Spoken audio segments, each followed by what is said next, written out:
Ukraine on an updated peace framework. I can reassure the House that work is ongoing to refine this plan.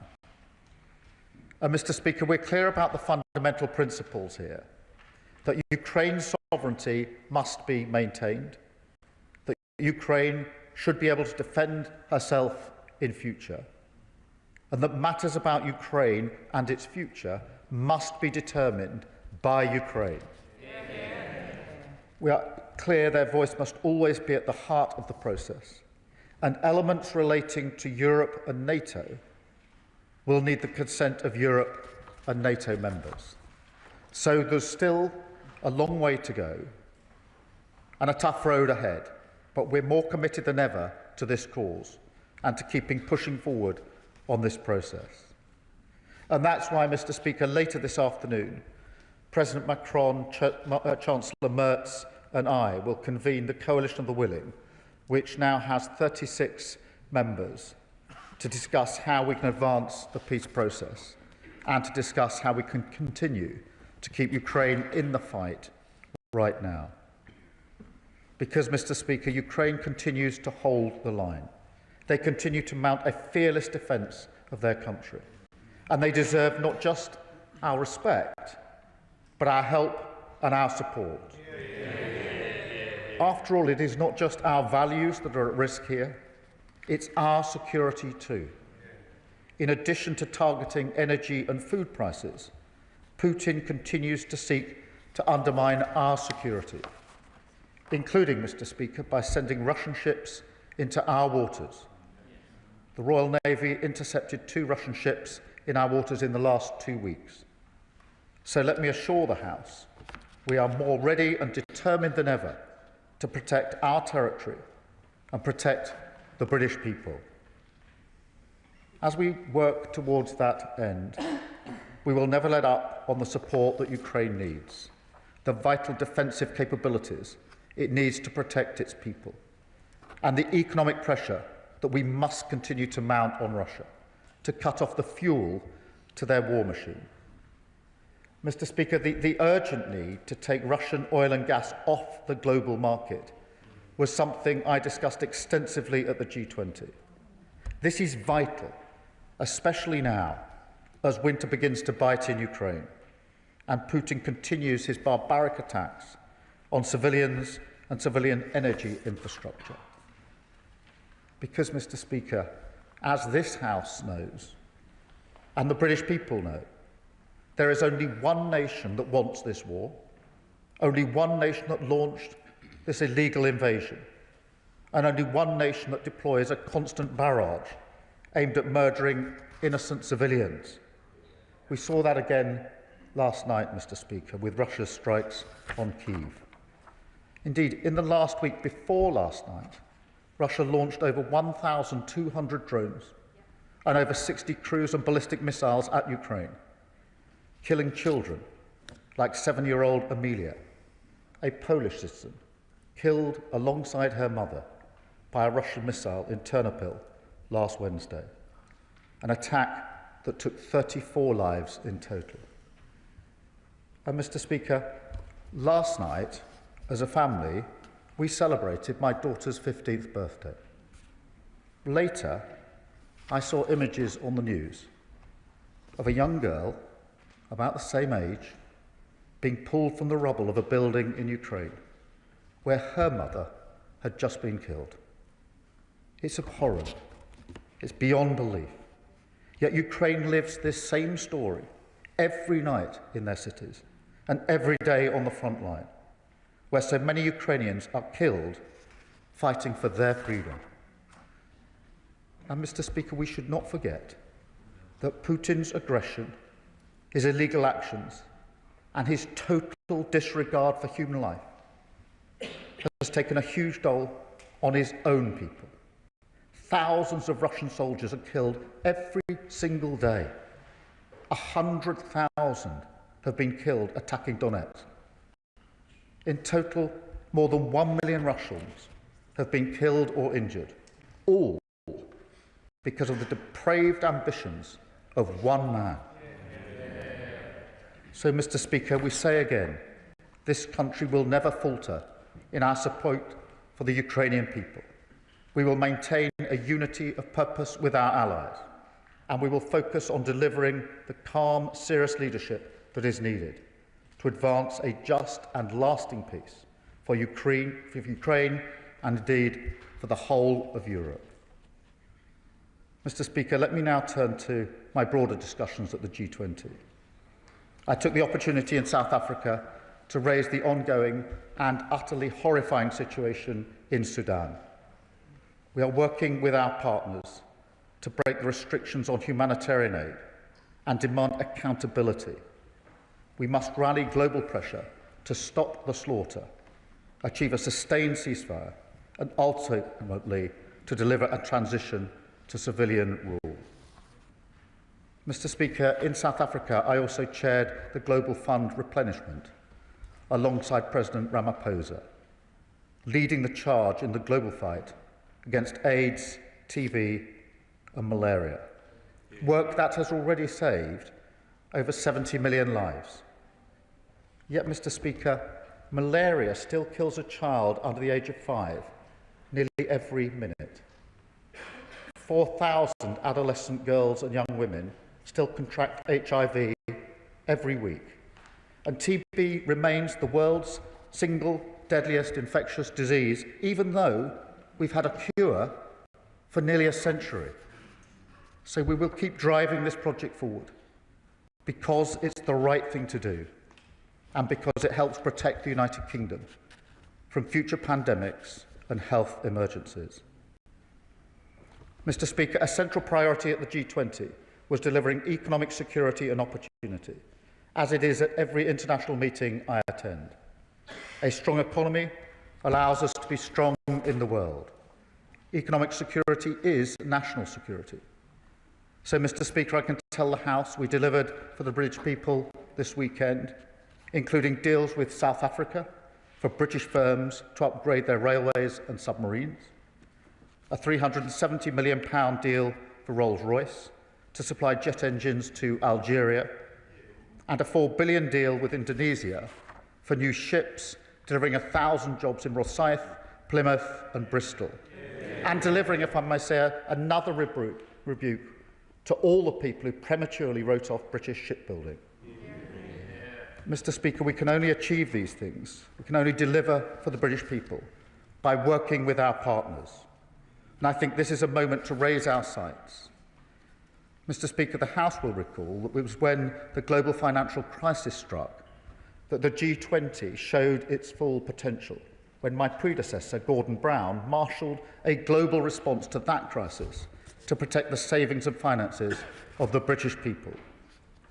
And so, in this moment of growing fragility and crisis around the world, it is time once again to take a more purposeful, unified approach, focused on global growth and stability. I've called for a response based on the right balance of investment and fiscal discipline, open markets, reforming the global trading system, and tackling the cost of living crisis. That approach was echoed by the leaders' declaration from Johannesburg. And, Mr. Speaker, I'm also pleased to say that the summit confirmed that the UK will take on the presidency of the G20 in 2027, the first time it's returned to the UK since 2009. It will be a proud moment for our country, part of our work to restore Britain's international leadership, which was neglected for so long. And we will use that presidency to drive the agenda that I've been talking about today, to drive growth and opportunity, to create jobs, cut the cost of living, and fundamentally strengthen the economic security of the British people. That is what we're doing at home and abroad, and I commend this statement to the House. Can we note the Leader of the Opposition? Mr. Speaker, can I thank the Prime Minister for advance sight of his statement. We are proud to stand shoulder to shoulder with Ukraine, and our support remains unwavering. Ukraine is battling the most flagrant breach of territorial integrity in Europe in recent times. We must never forget that this war was started by Putin, who is trying to extinguish a democracy on our own continent. It is important that we stand together to defend the principle that aggressors should not succeed. The previous Conservative government led Europe in support for Ukraine. We were the first country to provide modern Western main battle tanks and to gift munitions and Storm Shadow missiles. We led the way on sanctions and trained tens of thousands of Ukrainian soldiers on UK soil. It is now incumbent on this government to leverage British influence at this crucial time for the West. Putin's relentless bombardment of Kyiv and KGB-style negotiating tactics show he is not serious about peace, which is why Russia must not be welcomed back into the international fold without a comprehensive peace agreement. So will the Prime Minister rule out support for readmitting Russia to the G7? We all want this terrible war to end. And as the Prime Minister rightly said, elements of that draft 28-point plan were unacceptable. Conservatives are clear that the blanket surrender of Ukrainian territory would mean rewarding Putin's unprovoked aggression. What is the government's position on reports that Ukraine's territorial integrity is on the table? Because if Putin is seen to emerge stronger from these negotiations, all our potential adversaries will be emboldened. Be in no doubt, Mr. Speaker, the axis of authoritarian states is collaborating to destabilize the West, aided by China, with Iran providing weapons and North Korea providing troops for Putin. It is precisely for these reasons that the government must continue to work extremely closely with the US and to understand their objectives. Parties like the Lib Dems and the Greens, who are encouraging us to decouple from the US, are putting their anti-American prejudice above national security. But, Mr. Speaker, given that in the last fortnight, the Royal Navy has intercepted 2 Russian ships in our waters, and with Russian spy ships pointing lasers at RAF pilots, it is a disgrace that Reform are still blaming NATO for Russia's aggression. Although perhaps it should come as no surprise when their former leader in Wales was sent to prison last week for taking bribes from Putin. Earlier this year, Mr. Speaker, many countries came together to form the Coalition of the Willing, pledging to strengthen support for Ukraine. Can the Prime Minister update us on the planning and readiness of the Coalition of the Willing? What is its scope and terms of mission? And what can the Prime Minister tell us about a counter-proposal that is reportedly being submitted by the EU? Mr. Speaker, to stand with Ukraine, we need to know we can also stand on our own 2 feet. Last week, the Commons Defence Select Committee warned that Britain is unprepared for a major attack and the government is making glacial progress towards conflict readiness. So it is concerning that reports indicate the MOD faces a potential budget cut this financial year of £2.6 billion. Can the Prime Minister confirm whether this is true or false? Meanwhile, the EU is reportedly demanding nearly €7 billion for the UK to buy into its defence fund. Conservatives warned that this would happen. At the time the UK-EU reset deal was being negotiated, the Shadow Defence Secretary said that Labour had given away 12 years of British fishing rights in exchange for nothing. He was right. Will the Prime Minister rule out paying the EU for access to SAFE? Mr. Speaker, it is extremely disappointing that Europe is still buying Russian oil and gas. Moscow should be denied safe harbours for its tankers and profits, and Europe should ban Russian oil and gas sooner than its current 2027 deadline. I believe the Prime Minister agrees with that sentiment, so what pressure will he put on European countries to stop them buying Russian oil and gas? Mr. Speaker, the UK's genuinely world-leading support has made a material difference to Ukraine's ability to fight back against Russia's illegal invasion, support that I will remind the Prime Minister began under the Conservatives. Let's not forget that in 2022, Russia thought it could capture Kyiv and subjugate Ukraine within days. So let's wake up and face that threat from Russia. So finally, can the Prime Minister reassure the House that we will be boosting our own defence capabilities as well as using our influence to ensure that secure future for Ukraine? Minister. Well, can I start by thanking her for her support on Ukraine? I think it is really important that we stay united in this House. And can I readily acknowledge the role of the previous government in leading on Ukraine and, in fact, in bringing the whole House together on this issue, which it did for a number of years and allowed us a platform on which to build the support that we are now putting in place. In relation to membership of the G7, G8, look, the focus at the moment is on a ceasefire, so anything along those lines is a long way off. But we have to remember that Putin is the aggressor here. He is the one who started this war. On territorial integrity, the sovereignty of Ukraine is paramount, and that's why any questions about the future of Ukraine must be determined by Ukraine.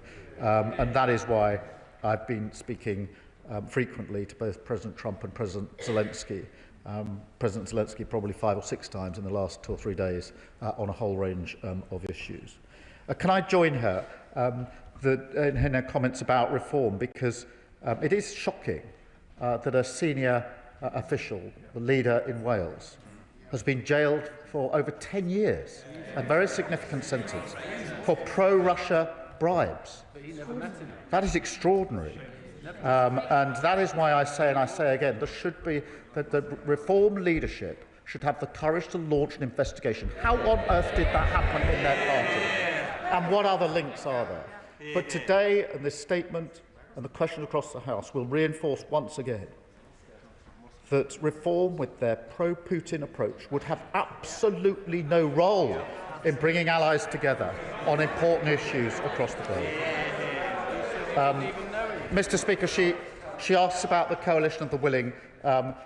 9 months ago, President Macron and I brought the coalition of willing together. There are now 36 like-minded countries that meet and discuss frequently and align our positions and our support. That is a considerable achievement, and we have plans in relation to security guarantees, in relation to air, sea and land.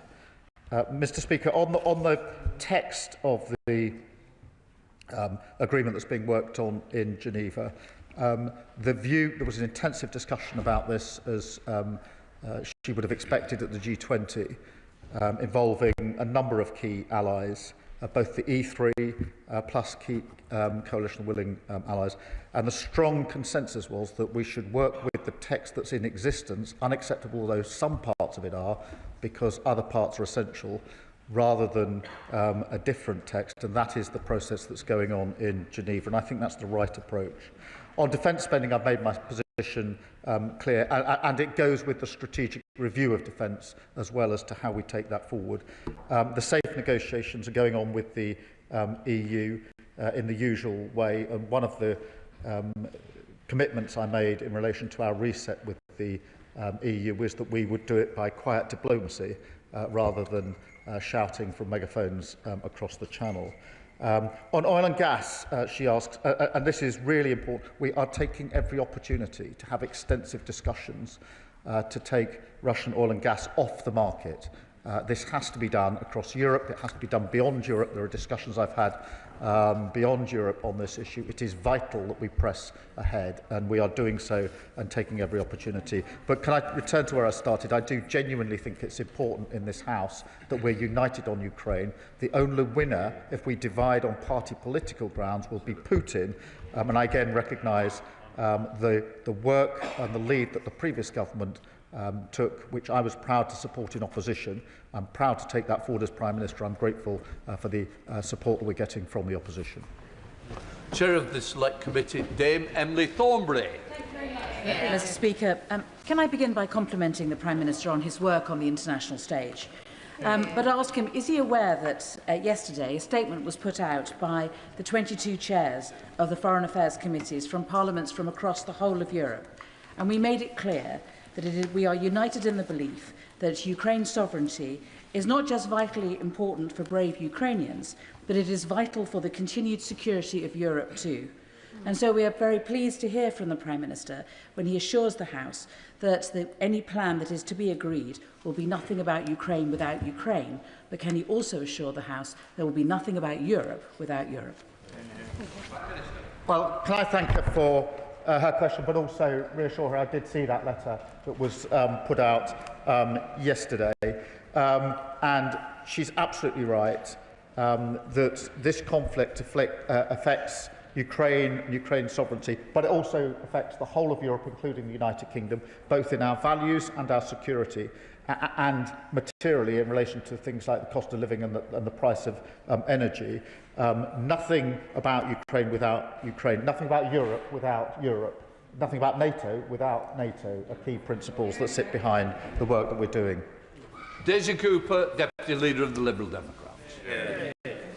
Thank you, Mr. Speaker, and may I thank the Prime Minister for an advanced view of his statement. If this is the endgame for Putin's illegal and murderous war, then we have one chance to get it right. One chance to safeguard the future of Ukraine and one chance to safeguard the future of Europe. The stakes could not be higher.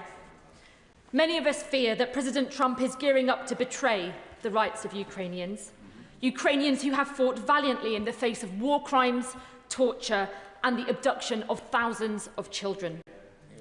The White House has tried to deny that Trump's original 28-point plan was a Russian wish list, but that is precisely what it was. We Liberal Democrats welcome the statement from the Prime Minister that Ukraine's sovereignty must be maintained.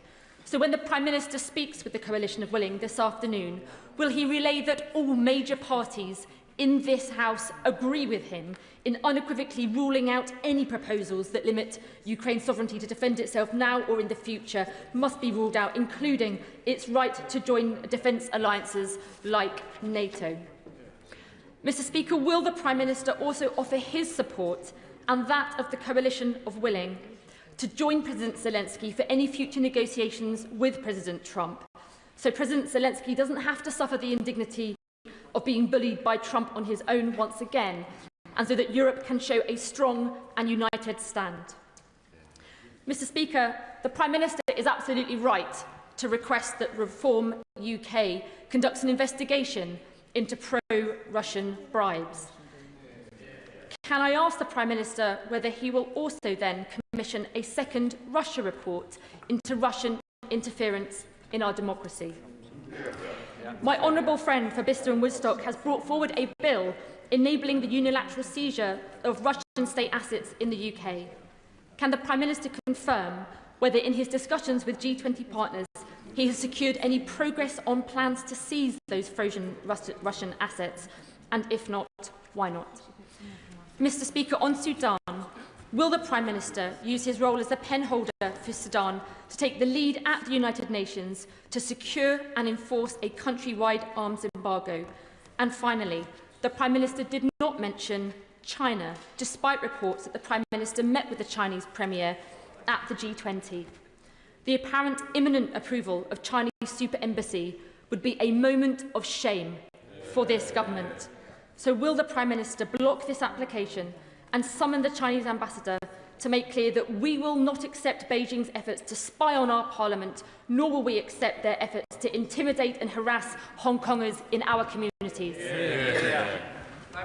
Well, can I start by thanking her for her support in relation to Ukraine support, which is important, and certainly I'll make a point this afternoon at the Coalition of Willing of expressing how united this House is in relation to the key principles. In relation to her point about President Zelensky, we are, I think, the closest ally of Ukraine in terms of respected and trusted, and that is why not only have I spoken intensively and extensively to President Zelensky over many months and years, but in particular over the last few days, a number of times, sometimes a day, including this morning, in order to do what we can to guide this into the right place. In relation to reform, I completely agree with her comments. It is extraordinary that in this chamber we're having a debate about a war which Russia has perpetrated on Ukraine, and a senior member of Reform is convicted of pro-Russian bribes. In relation to interference with democracy, it is of deep concern. On the assets, look, we are having extensive discussions about this, including at the G20 and elsewhere, in relation to what more can be done. Making progress. It's not straightforward, as she will know, but it is the subject of very extensive discussions to see what more we can do. In relation to, well, firstly, the Chinese Premier, let me just be clear. I said hello and shook the hand of the Chinese Premier at the G20. We're in the Leaders' Lounge together, and it would have been a little bizarre and discourteous not to have done so, but we didn't actually engage in any substantive discussion. She raises the question of the embassy. That's obviously a quasi-judicial decision that will be taken in accordance with those processes. Manjit Singh Desi, Chair of the Select Committee. Thank you very much. I welcome the Prime Minister's update statement to the House, but, Mr. Speaker, let's be under no illusion. President Trump's originally proposed peace plan is humiliating and unpalatable to the Ukrainians, would actually be detrimental to our own European security, and would reward the invading, annexing aggressor. And that's why yesterday the cross-party House of Commons Defence Committee issued a very robust statement calling on the government to urgently give full moral, practical and support in whatever way that it could, especially diplomatically, to our Ukrainian friends. But would the Prime Minister agree that at this critical juncture it is imperative that the UK, along with its European allies, shows clear and determined leadership, is actually around the table to negotiate, so that we can be a voice for our Ukrainian friends? Because if we're not at the table, we'll be on the menu. Well, can I thank him for his questions? In relation to the original plan, clearly there were elements which were unacceptable, and that's why I'm pleased that progress has now been made in relation to it. I can assure him we're giving support to President Zelensky and Ukraine at every level and extensively, as he would expect. And he's quite right that part of the reason that we're able to have influence with our allies is because we are present at the international table in a way that we haven't been over recent years. Father House, Edward Lee. The Prime Minister's done a pretty good job of getting close to President Trump. Can he convince him that to reward the tyrant bear with land he's already taken is bad enough, but it would be utterly egregious and appalling to allow him, the bear, the ruthless bear, to take land he hasn't even taken yet in Fortress Donbass? And it would make Ukraine utterly defenceless, just as we allowed Czechoslovakia to be utterly defenceless when we forced them to give up the Sudeten land 85 years ago. Well, look, can I agree with him in terms of the very idea of negotiating land which hasn't been taken in nearly 4 years of a conflict and has cost tens of thousands of lives is so obviously unacceptable that it shouldn't be put forward or seen as a serious proposition, and I agree with him wholeheartedly on that. Alex Sobel. Mr. Speaker, I thank once more the Prime Minister for his untinting support for Ukraine and that nothing can be done for Ukraine without Ukraine. In the last few moments, media sources in the US have reported that Ukraine has agreed to the peace proposal brokered by the Trump administration. I know the Prime Minister will not have the detail of that, but if this is the case, I know we're in a statement now, will he come back and give the House the full details of what has been agreed by Ukraine, US and potentially Russia?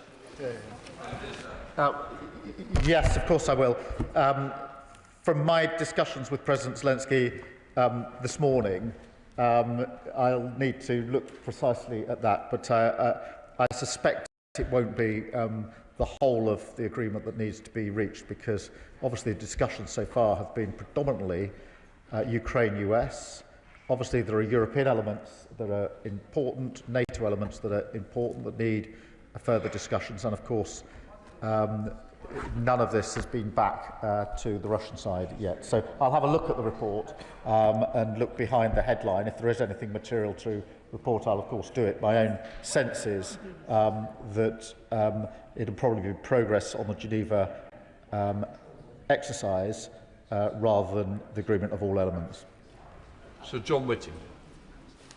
If it is the case that Ukraine has agreed to a proposal which has been brokered by the United States, would the Prime Minister agree that if it is acceptable to Ukraine, then it must be made acceptable to Russia, and that we need to exert every possible pressure on Russia through increased military support, sanctions and use of frozen assets in order to make them accept a ceasefire? Well, I certainly agree with that wholeheartedly, and we'll see what has been. I suspect it's the version that emerged from Geneva yesterday that may be being talked about. But of course the next step is Russia, and we need to exert every pressure, whether that's capability, whether it's in relation to the assets, or whether it's oil and gas, which we've been bearing down for a considerable period of time. Stella Creasy. It's just not the rules of the House, and somebody who's got more establishment in here. Straight after, by all means, if it's related to this, but please, we have the rules of the House, and the rules of the House come first.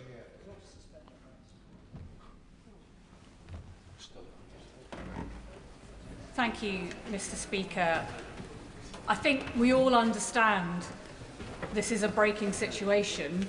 Can I ask the Prime Minister, because in such an uncertain world we know that allyship is integral to our own security, and that post-war generation created both the NHS and NATO because they understood the power of collective solidarity. I'm very pleased to hear him talk about the importance, therefore, of the safe negotiations, because our work with Europe isn't about replacing our relationships with NATO, but strengthening them. Could he confirm that he raised the safe negotiations with the President of the European Commission? Because this situation also reminds us that we have to get the European defence industry into a shape where it can face the threats we face from countries like Russia, and the UK must be part of those conversations too. I can assure her that negotiations are going on in the ordinary way in relation to SAFE and a number of other issues. Mr. Speaker, what I'm endeavouring to do is just to get the best information I can in relation to what is developing, and I'll weave it into an answer if I get anything that will help the House. I'll certainly come back, but if I'm able to update the House as we go along, I'll endeavour to do so that others can then ask questions about that. Phil Miller. Thank you, Mr. Speaker. I welcome the Prime Minister's commitment to ensuring that decisions about Ukraine will not be taken without Ukraine and to upholding Ukraine's sovereignty. Yet we know that Russia is trying to use this negotiation to undermine not only Ukraine's but Europe's future security. So in light of the negotiations ongoing, will the Prime Minister confirm that any future deal will reject Russia's references to, and I quote, ambiguities over the last 30 years, which is code for unravelling NATO back to 1997, and reject attempts to determine which nations may join NATO or where NATO may put its military assets? Can I thank him for that, because we must always remember this is about Europe as well as being about Ukraine, and Putin's ambitions are not limited to Ukraine, as the bordering countries are intensely aware, and therefore it is important that we see this for what it is and act accordingly as European allies. Jenna Baxter.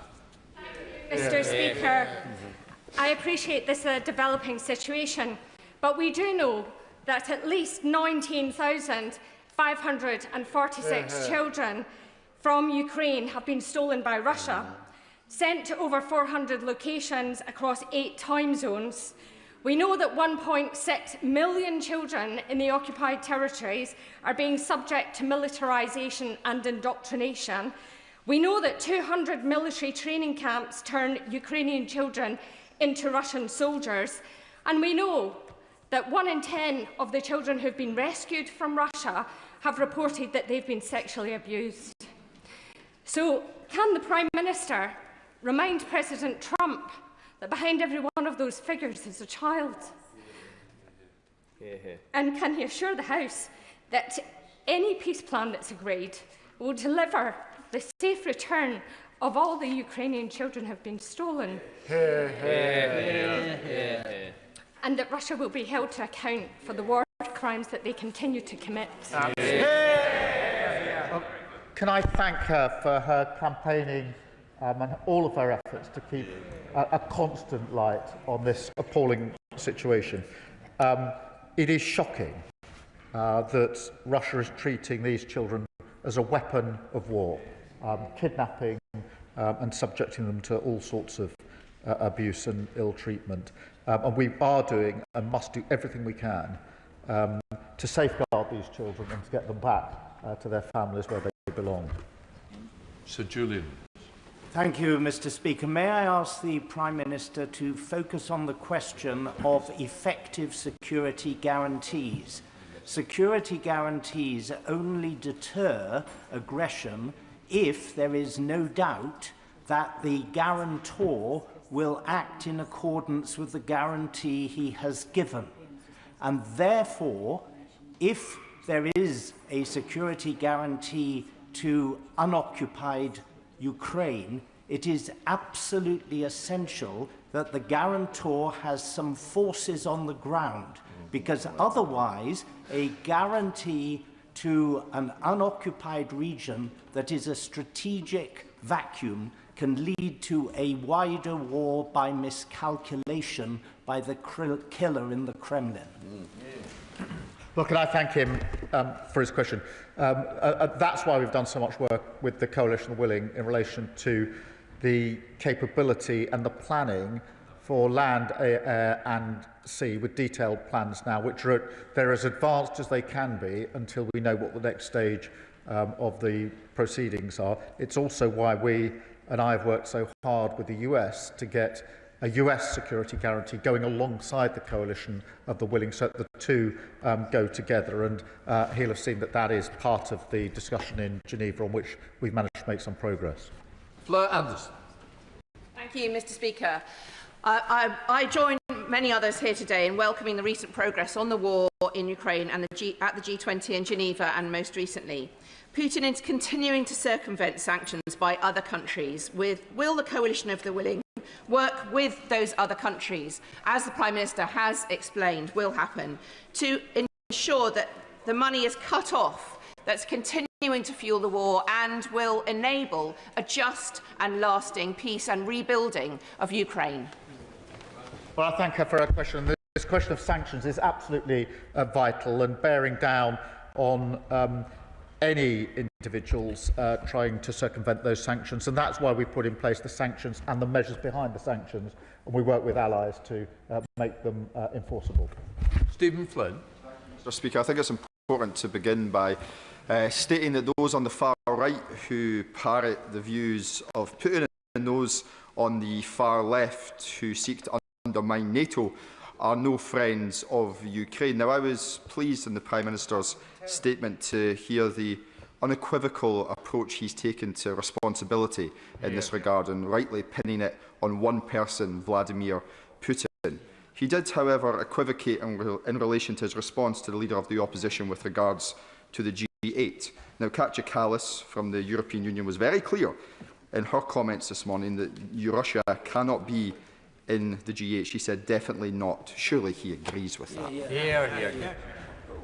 Well, look, I mean, Russia's the aggressor here, and obviously these are questions for the G7 to determine. But I can tell him the focus is very much on the process at the moment, which is getting the ceasefire and getting an end to this conflict. Can I join him in his question, in the point he makes about those on the left? Because the Green Party, of course, says we should pull out of NATO at a moment like this. They also say, by the way, that they would make renting a property landlords unlawful, but selling drugs lawful.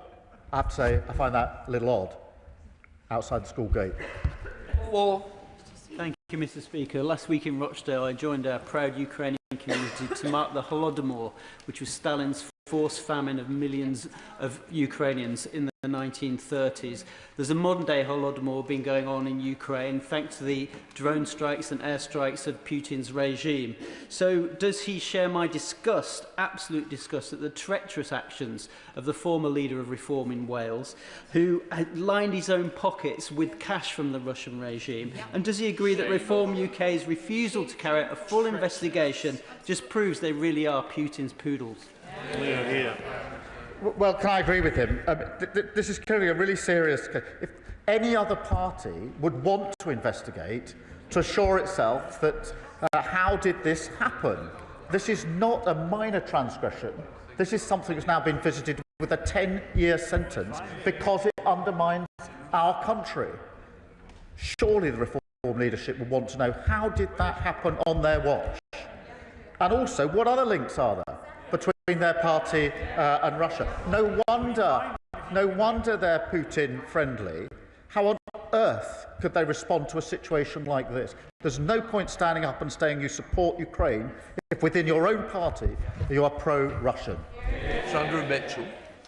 Thank you, Mr. Speaker. The Prime Minister's role in marshalling European cooperation is essential and very welcome. Would it not be obscene and unconscionable for any country, indeed one that is one of the permanent 5 at the United Nations, that has invaded their neighbour, murdered its citizens, to get away with it, to profit from it, let alone rejoining the G7?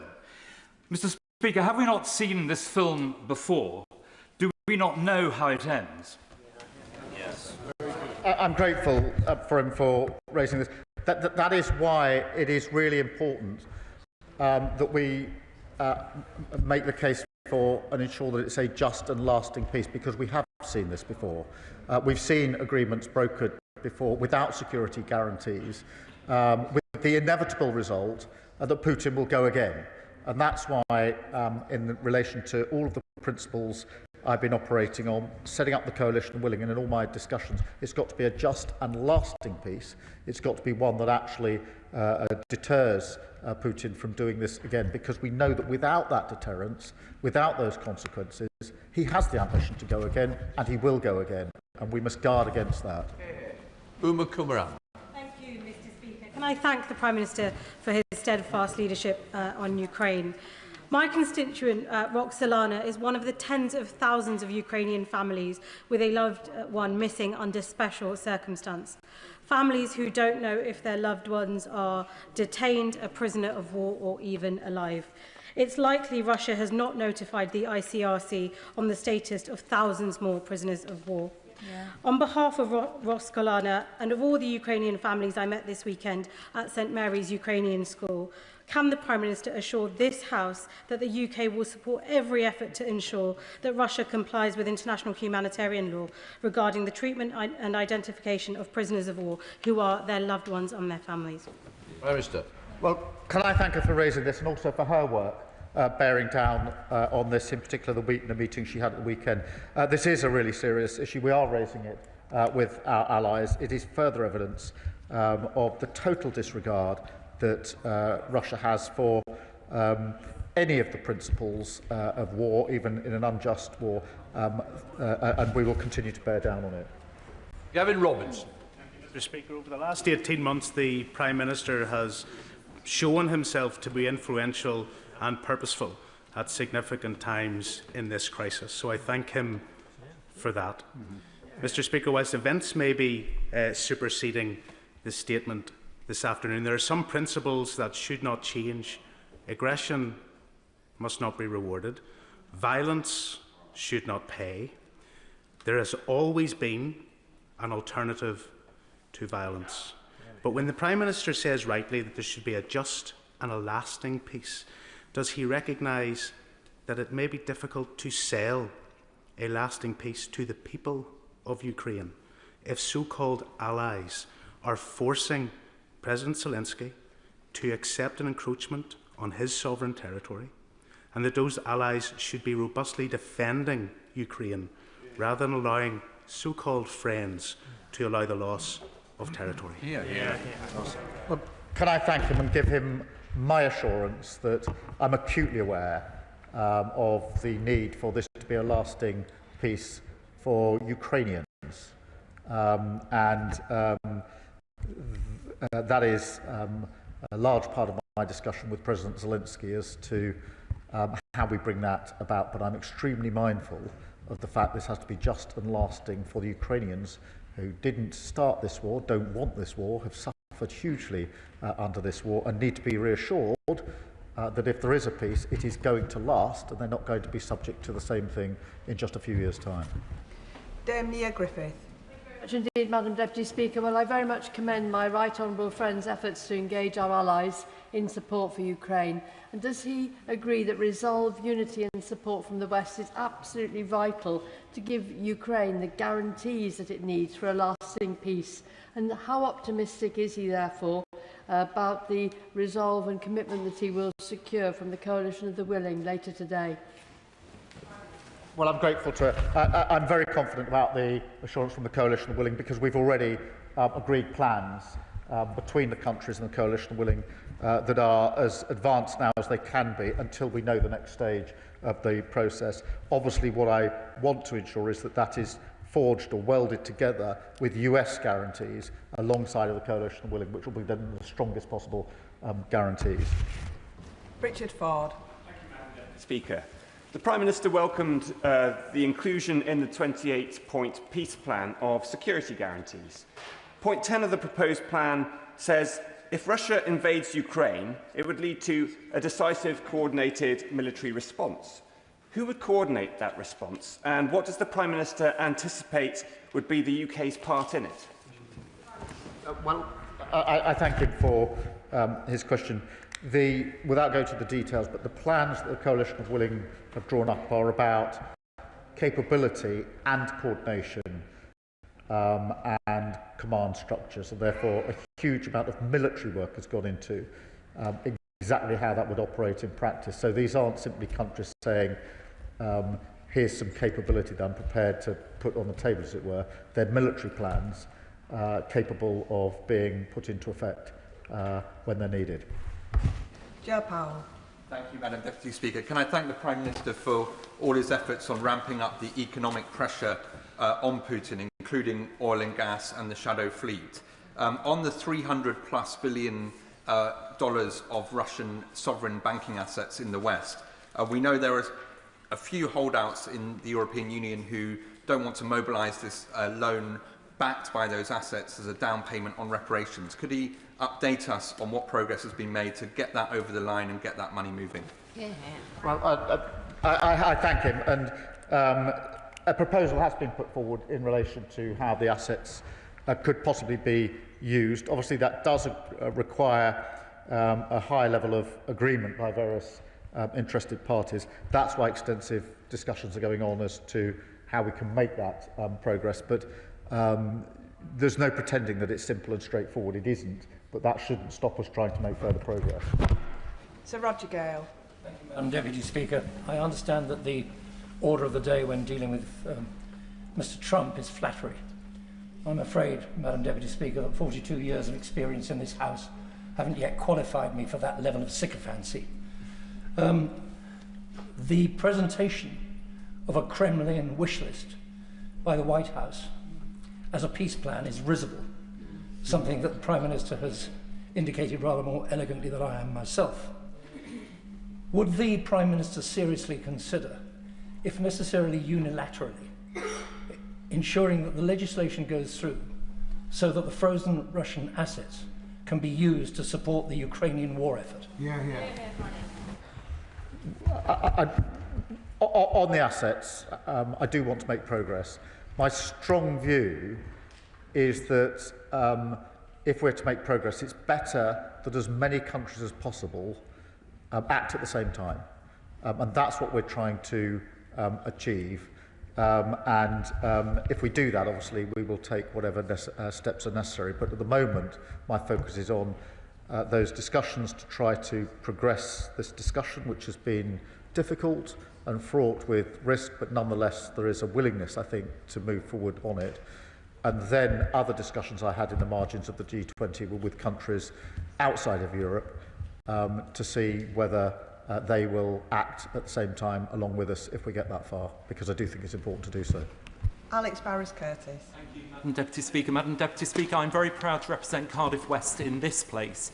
Nathan Gill, the former leader of Reform UK in Wales, was elected to serve the people of Wales in the European Parliament. But as we now know, he served not only himself but the interests of Russia, having admitted not one, not two, but 8 counts of bribery, and is now serving 10.5 years in imprisonment. So I know the Prime Minister will join me in condemning this treachery, but will he also join me in demanding that the leadership of Reform UK, who unfortunately typically can't be present here today, launch that independent investigation into this act of treason?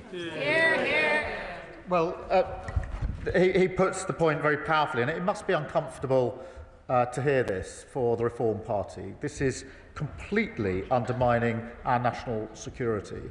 It can't be right for a political party represented in this House to simply close their eyes and ears to this. There has to be an investigation. There has to be a level of reassurance that there aren't other links to Russia within the Reform Party and how this came about in the first place. And so his question is very good. It should be deeply uncomfortable for Reform MPs to be sitting in this House, hearing this, knowing they're sitting on their hands and doing absolutely nothing about it. Richard Tice. Thank you, Madam Deputy Speaker.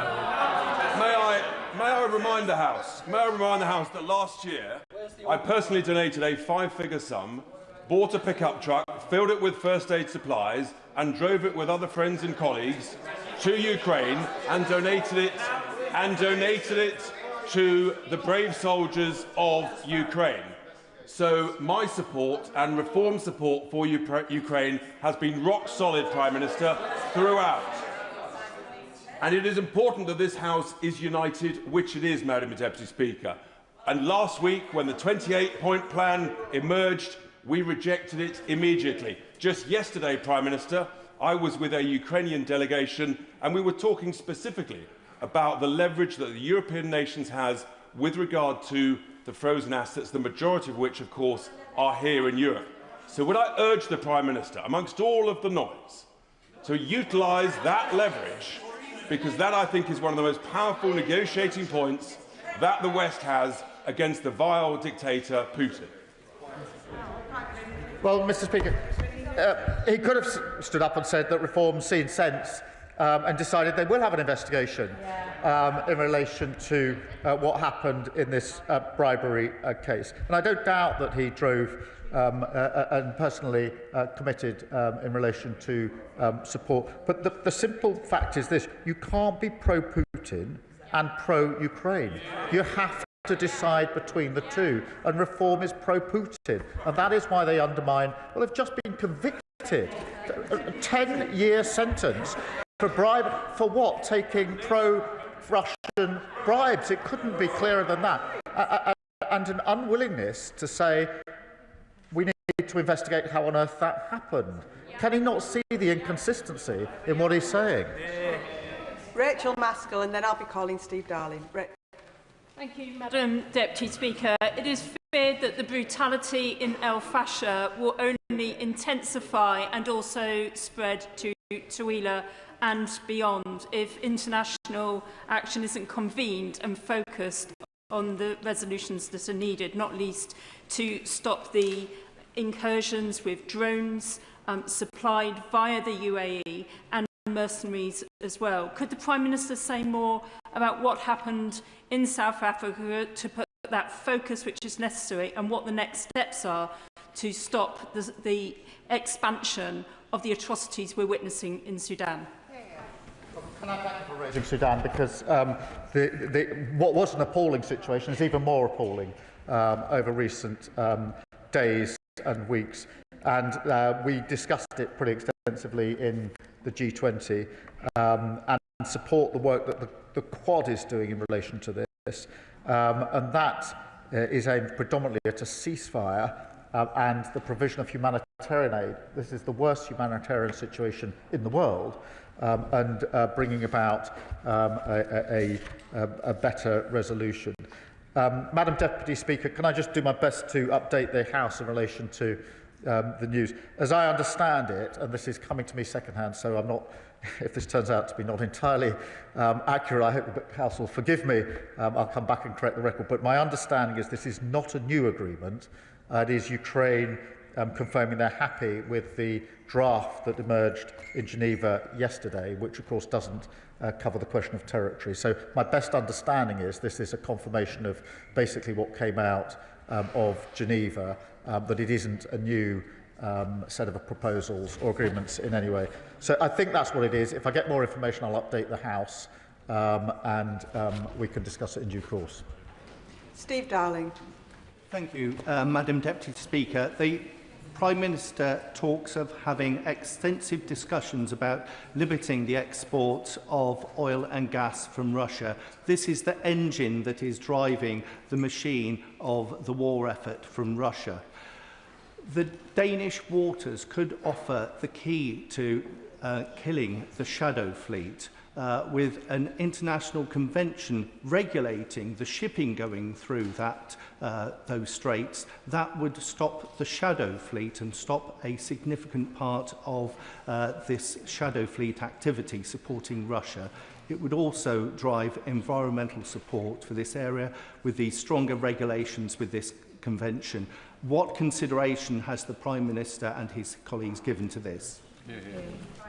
Can I thank you for raising this, because how we deal with the shadow fleet is something we discuss regularly, and Danish authorities can do a lot and do a lot in their waters, as do Norway and other countries in the region.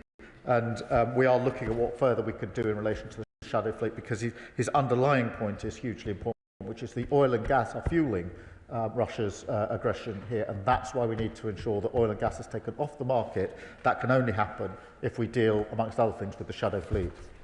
Graham Downey. Thank you, Madam Deputy Speaker, and can I thank the Prime Minister for his continued support of Ukraine. Can I, furthermore, going back to the announcement at the G20 regarding the £4 billion deal with Indonesia, can I thank the Prime Minister for his efforts in securing that maritime partnership programme for Babcock, which will benefit people in my constituency, securing hundreds of jobs. Does the Prime Minister agree with me that that is testament to the skills and experience of the workforce at Rosyth, and will he continue to do everything that he can to support shipbuilding in Scotland and at Rosyth in particular? This is such an important point, because winning these deals, whether it's the Indonesia deal that we finally finished concluding whilst we're at the G20, or the Norway frigate deal as well, it is only possible for us as a country to conclude those deals where we have to compete against others in the world. The frigate deal was against France, Germany and the United States because of the quality of the workforce, their professionalism and commitment to delivering on time. And that is why, after the Norway frigate deal, I went up to the Clyde to see the workforce, to say thank you to them for putting me in a position where we could secure that deal. And I'd be grateful if he passes that on to his constituents. Sir Alex Shelbrooke. Thank you, Madam Deputy Speaker. Madam Deputy Speaker, signals matter. Right now, Putin thinks he's getting his own way. So, regarding even the answers the Prime Minister has given about the G7, can I just ask the Prime Minister, as a point of principle, would he sit around a table if the indicted war criminal Putin was sat at it? No, I wouldn't. And I took my first opportunity at the United Nations Security Council when I was there last year, my first opportunity as Prime Minister, to be very, very clear as to where I stand in relation to, in that case, the Security Council, but the principle applies elsewhere. You cannot be or subscribe to international law and the UN Charter if you're in breach of it by this illegal war. Patricia Ferguson. Madam Deputy Speaker, and I thank my right honourable friend for the work he is doing to secure peace in Ukraine, and I also thank him for his very good comments about BAE Systems, which is partially located in my constituency of Glasgow West. Point 24 of the Trump plan indicates that one of the things that should happen as part of that plan is that all civilian detainees and hostages will be returned, including children. The kidnapping of children is such a heinous thing to do, and a war crime in and of itself, that surely, as a mark of good faith, Putin shouldn't wait for any agreement on this plan or other plans, but should release those children immediately. And in saying that, I pay tribute to my honourable friend, the member for Paisley and Renfrew South, for the work she has done over many months on this issue. But would he also agree with me that point 26 of that plan, which says that all parties involved in this conflict will receive full amnesty for their actions during the war and agree not to make any claims or consider any complaints in the future, cannot be tolerated? Well, can I agree with her on both fronts? Of course, these children should be released straight away. They should never have been taken in the first place, and it's heartbreaking as well as intolerable that they're held for a moment longer. And as for amnesty, no, I do not agree with amnesty for Putin and others for their illegal acts. Dr. Ellie Chowns. Thank you, Madam Deputy Speaker. I'm deeply concerned that it appears that American negotiators have been listening more to the unreasonable demands of the Russian aggressors rather than to the security needs of the Ukrainians.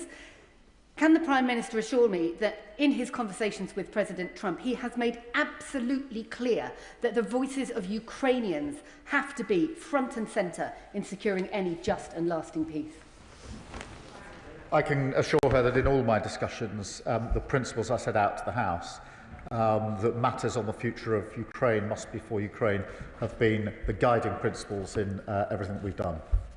Olivia Blake. Thank you, Madam Deputy Speaker, and I thank the Prime Minister for his statement and actions. If we do achieve peace, which we're all hoping we do, the efforts to rebuild Ukraine cannot just be about infrastructure. They have to also be focused on rebuilding people's lives, from those who have been devastatingly injured, those who've lost loved ones, and civil society, which has been really tested. What will the UK government do to make sure that there is the funding and support in place to allow not only the rebuilding of buildings, but the rebuilding of civil society? I thank her for her question. She's right, it won't be just about rebuilding infrastructure. It will be about the rebuilding of society.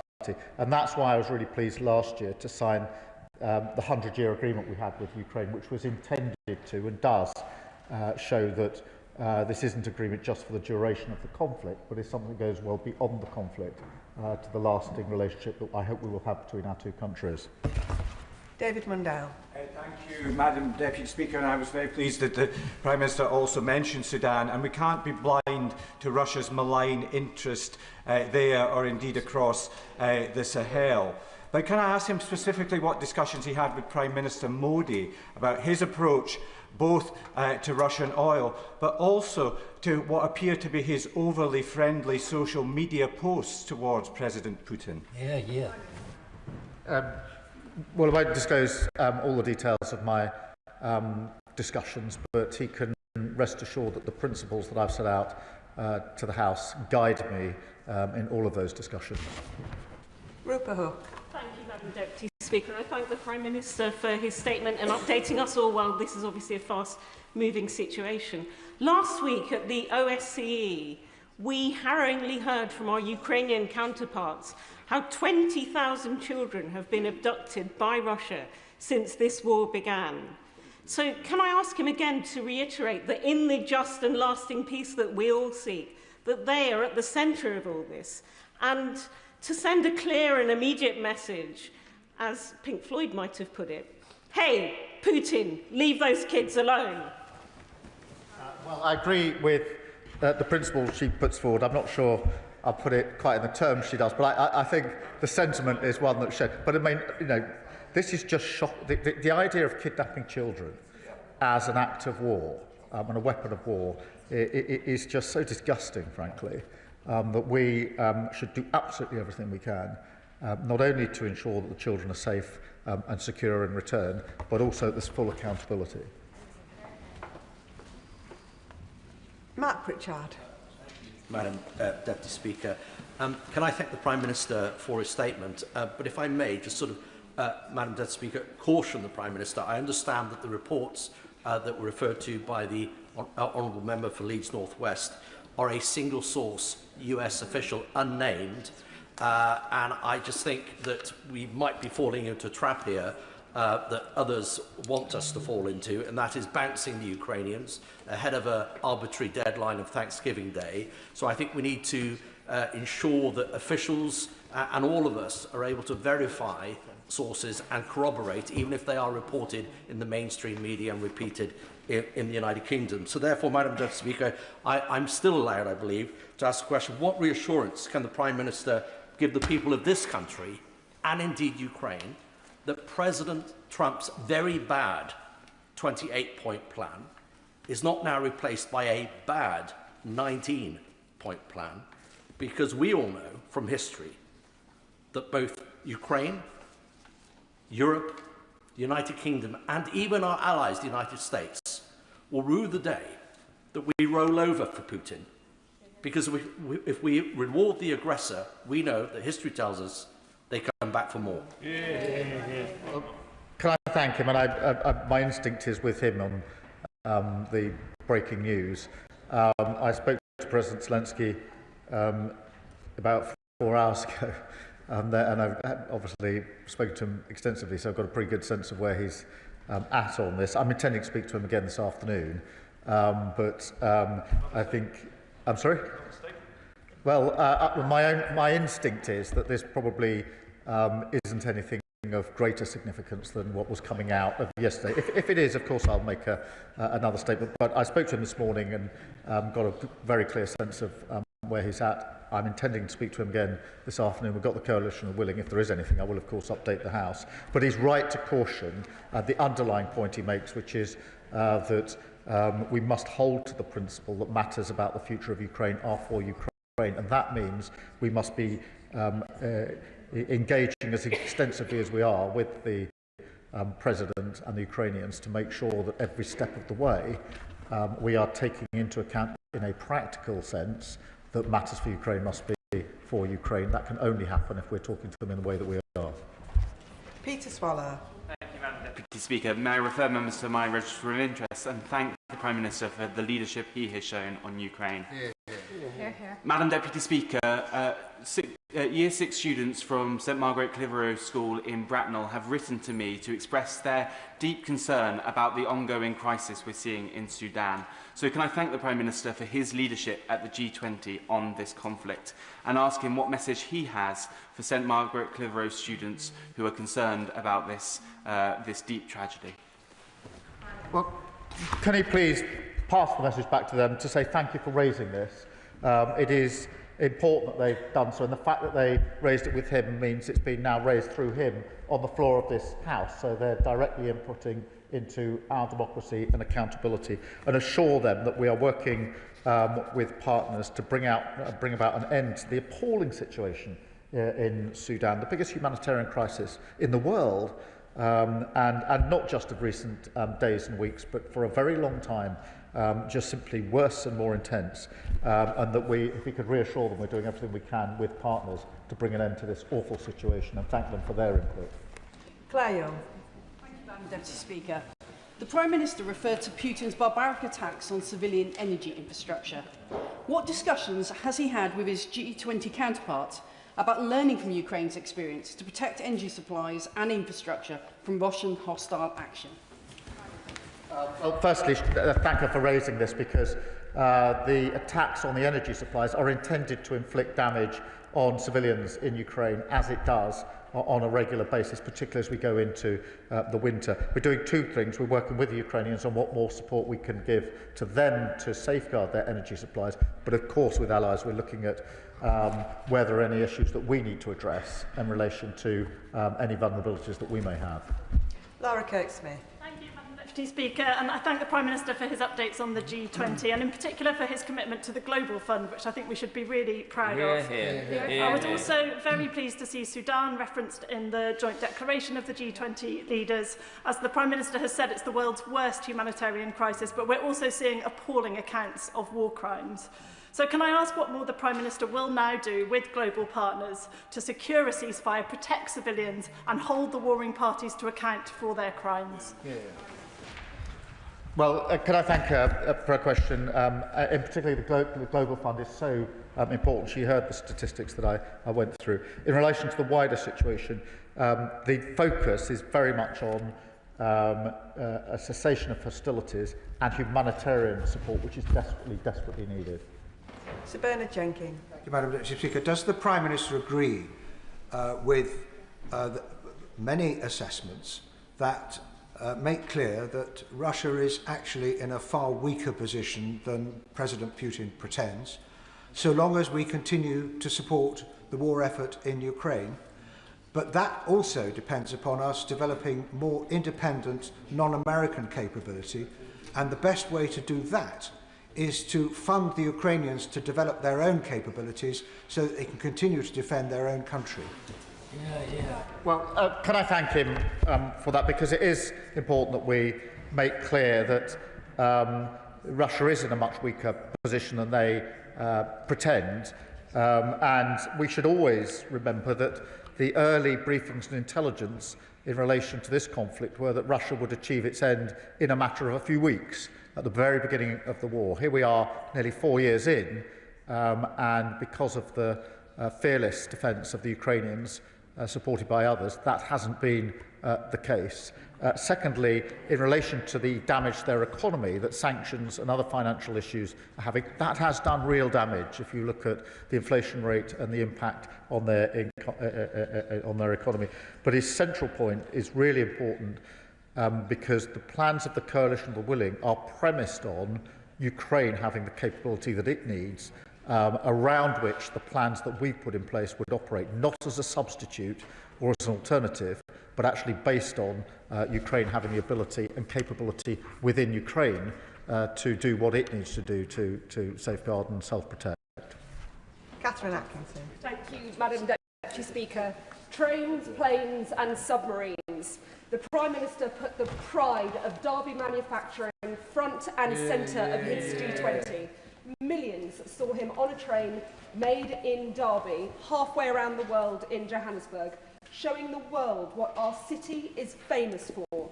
Will he tell us more about what the deals he secured means for my constituents who work at Rolls-Royce and in the rail sector? And will he continue his focus on winning international deals for more high productivity, high skills, high wage jobs? That she's an incredible champion for Derby, and it was really incredible to be in Johannesburg, sitting in a train that had been made in Derby, and it is very significant that countries around the world want to do deals with the United Kingdom because of the quality of our workforce, the professionalism and commitment of all those that work in Derby in her particular case, but in other workforces across the country. Those particular trains are going to be used for the run to the airport and back, and so they're going to be relied on very, very heavily in South Africa. But the idea, I was very proud that other countries are saying it's the UK we now want to do deals with, as she says, whether that's in relation to frigates, whether it's in relation to submarines or trains, and she should be very proud of the workforce in Derby, and if she could pass on my thanks to them for allowing us to do this work, I'd be very grateful. Anne Davies. Madam Llefarydd, and thank you, Prime Minister, for your statement. It's reported in the draft deal notes that it is expected Russia will not invade its neighbours. It's not expected is wholly inadequate when we cannot place our trust in the words of leaders such as Vladimir Putin. What steps is the Prime Minister taking to ensure that this agreement includes clear, enforceable safeguards, and what measures are being implemented to strengthen UK's resilience against Russian interference? Can I thank her? Look, in relation to the security guarantees, the planning has taken place at the Coalition of the Willing. That needs to be put together with the US guarantee to make sure that it's not an expectation that Putin doesn't invade Ukraine again. It's an absolutely clear message that if he does again, there will be consequences, because it's only if that is in place with strong guarantees and credibility that we will be able to deter Putin, because without them, as we've seen from the past, he simply will breach any agreement that's reached in due course in the future. In relation to interference in our democracy, we need to bear down on Russian interference in our democracy, and we'll continue to do so. Crichton. Thank you, Madam Deputy Speaker. My friend, the Scottish journalist Jen Stout, has just returned from the grey zone between Russian and Ukrainian forces, where to try and evacuate the wounded or even wander outside for a moment is to invite death from the sky by drones. The message she brings back from Ukrainians on the front line is that they will not give up this territory that they have defended for years. And will the Prime Minister ensure that the message that comes from here, apart from the Lord Haw-Haws paid by Putin, is that their front line is our front line, and that Ukrainian sovereignty must be respected, and that we will stand with Ukraine? Can I thank him? And he's absolutely right.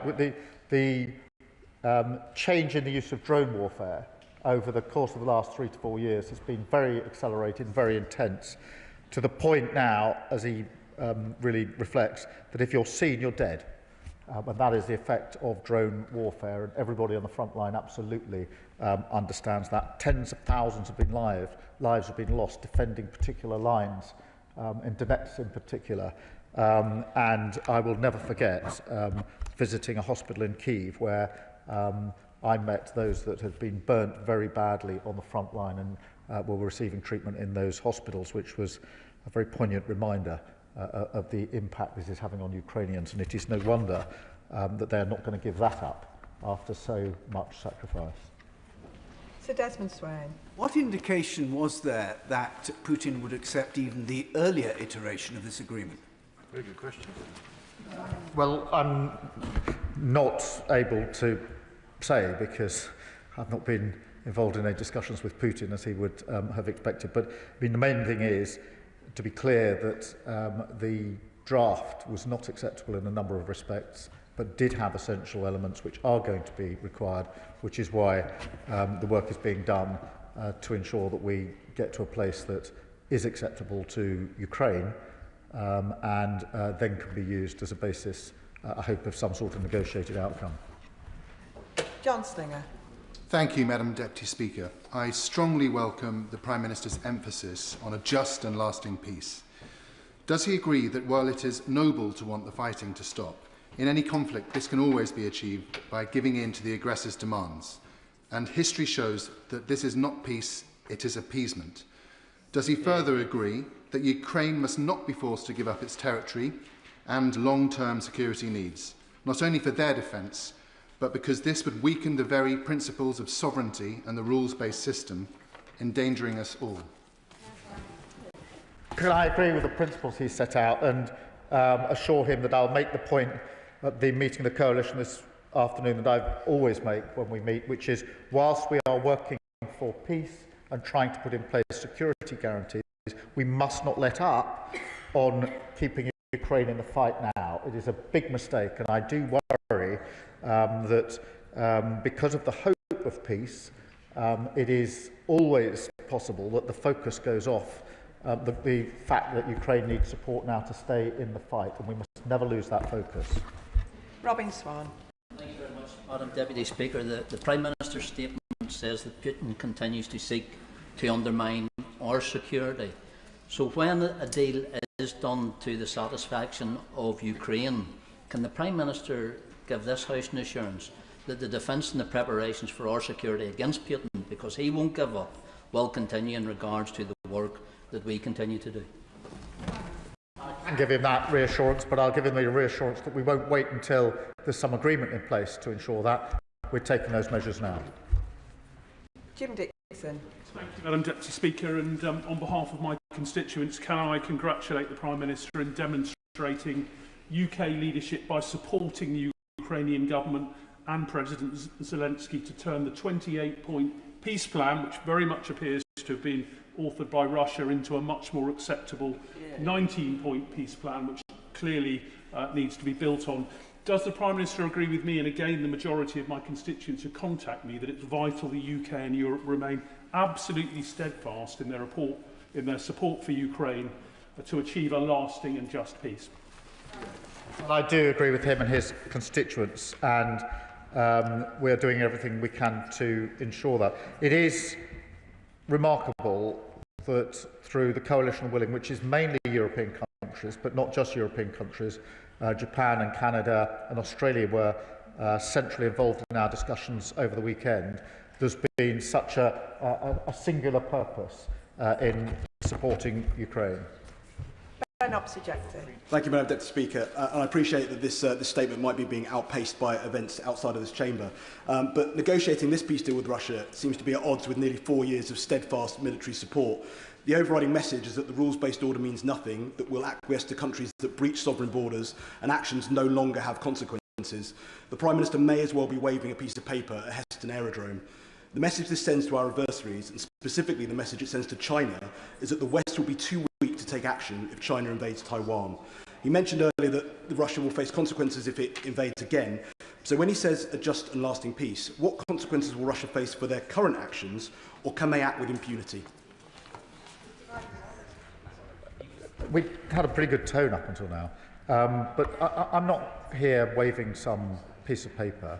I'm working with Ukraine to try and bring about a just and lasting peace for them, and with other countries. We all want a just and lasting peace. It's not just going to happen if we don't have negotiations. So we have to have those negotiations with clear principles about accountability and with very, very strong security guarantees. But he's really not doing this House a service to undermine a really serious effort by international partners to bring about a just and lasting peace. It's very easy to speak in this House. It's much harder in practice to negotiate an end to a conflict on just grounds. We will do so, as we've done so from beginning to end, as the last government did, in all fairness, by being clear that we are the closest ally of Ukraine, the most supportive country, and I'm very proud that that's the approach we've taken in this House. Jonathan Brash. Thank you, Madam Deputy Speaker. The Prime Minister rightly said in his statement that Putin continues to seek to undermine our security. Efforts that were aided and abetted by Reform's Nathan Gill when he took Russian bribes. He is a traitor to this country. Can I ask the Prime Minister how plausible he thinks it is that that would be an isolated incident? And does he think that Reform's refusal to investigate their own party and find out how many more Putin puppets and traitors lurk there tells its own story? The way I would put it is this: if the leadership of Reform were confident that there are no other pro-Russia activities and links in their party, they would surely want to have the investigation. The very fact that they won't look at this tells me that they're not confident of that and they don't want any of us to know about it. Deputy Speaker, will the Prime Minister reassure my constituents in Yeovil that he will oppose any peace deal that rewards Russia for its aggression, whether that is carving up Ukraine's territory or allowing Russia to join the G7, because if Putin gets what he wants, this will never end? Well, I can reassure his constituents that we'll absolutely fight for a just outcome and a lasting outcome, and he can tell his constituents that we're working very, very closely with the Ukrainians on this, as we've always done, supporting Ukraine for as long as they may need. Chris Spence. Thank you, Madam Deputy Speaker, and I thank the Prime Minister for his statement today and his continued leadership on a global scale, particularly in terms of Ukraine. Can I also welcome his statement with regards to the investment this government is going to put into the Global Health Fund? And I absolutely recognise the importance of tackling HIV, tackling malaria and tackling TB. But can I put a personal plea in for my Harlow constituency, Anne Strike, a Paralympian and a polio victim, to continue to lead on the world stage in the eradication of polio? We are so close, but global conflicts like Ukraine obviously meaning that we're seeing more incidents of polio in future. He's a proud champion for Harlow, and I'm very pleased that he's raised polio in that context and linked it to his constituency, because we mustn't lose sight of the devastating impact of polio, of HIV, of AIDS and TB, and they're having a devastating effect across the globe, and they are a threat to us as well if we don't act. Dr. Danny Chambers. Deputy Speaker, I thank the Prime Minister for his reaffirming his commitment to the Global Fund. I actually secured a backbench business debate about that last week, so we really do appreciate that. The Army Training Regiment in Winchester trains about 20% of new recruits, puts them through the basic training, and I was actually there last week at the passing out parade. It is scheduled to close next summer in 2026, and the replacement facilities in Perborough are not due to open until 2030 at the earliest, although we've heard that's going to be delayed. Will the Prime Minister review this decision? Because a 4-year gap between one facility closing and another opening when we're rightly trying to increase troop numbers doesn't really make sense to anyone. Can I thank him for raising that issue? And I haven't got the details to hand, but what I will do is make sure that in written form I get him a full answer in relation to the points he's raising.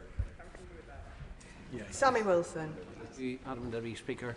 And I know that many of the Ukrainian refugees in my constituency have welcomed the continuity between the previous government and the current government and its support for Ukraine. President Zelensky is under great pressure at the moment from some within the American administration to accept an unreasonable deal. And will the Prime Minister assure us that he will give his commitment to the President of Ukraine to ensure that he does not have to give in to the unreasonable demands of land surrender, of restricting the ability to defend itself in future, and also Russia not paying for the crimes which they've committed in Ukraine? It's important for Ukraine, but it's also important to send that message out to Russia that we will not reward the aggressor. Well, I agree with him, and I give him that reassurance, and that's why we're working as closely as we are with the Ukrainians, particularly the President, but at all levels. Vicky Slade. Deputy Speaker, can I refer the House Register of Interest as a host of a Ukrainian? Given the growing instability around the world, the absence of the US President at G20 and COP30, how will the Prime Minister use the close relationship between the UK and America to ensure that Trump doesn't undermine the ability of global partnerships and agencies to keep us all safe from all types of problems ahead? Well, I'm grateful to her, and it's very important that we make the case for multilateral work across the globe, whether that's G20 or COP30, and we will constantly make that case, because it's very important for a rules-based system across the world, of which the UN is one, and the principles of war are another, but it's also in our own interest as the United Kingdom. Jim Allister. The Prime Minister has told the House today that he and the United Kingdom will never falter in support of Ukraine. Does that mean that the United Kingdom is not part of the pressure on Ukraine to concede territory already occupied? And how could the ceding of territory be other than the rewarding of terrorism, the rewarding of aggression, and the whetting of the appetite of the aggressor? Well, the approach we've taken is based on the principles I've set out to the House, and is absolutely rooted in what the Ukrainians want out of this, and that is why we are speaking and working so extensively with them in relation to these negotiations. But all matters about the future of Ukraine have to be for Ukraine, and that is the guiding principle in everything I've been doing. Monica Harding. Thank you, Madam Deputy Speaker. I was pleased to see Sudan was included in the G20 consensus. Could the Prime Minister lay out what that will look like in practice, as it looks like the atrocities of El Fasher are likely to be repeated in Kurdistan?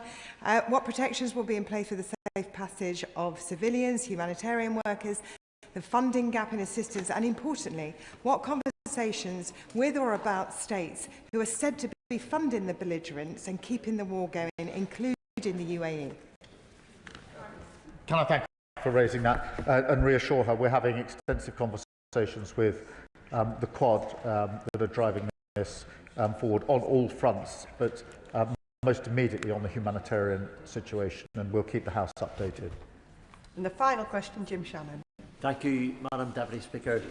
Can I very much thank the Prime Minister for all that he does for the United Kingdom of Great Britain and Northern Ireland, for the Western world. It is appreciated by many. There is a plan that we all hope can end the war in Ukraine to stop the devastation and the killings. Eyes are focused on the plan, and I think of the innocents killed, the women and the children targeted, and the massacres by Russians. We think of it, children as young as 8, women as old as 80, raped by Russian monsters. The massacres in Bathboot, where over 200 people were found in a mass grave. There's more than that. If you look in video, you can see pictures of Russian soldiers torturing people, murdering people.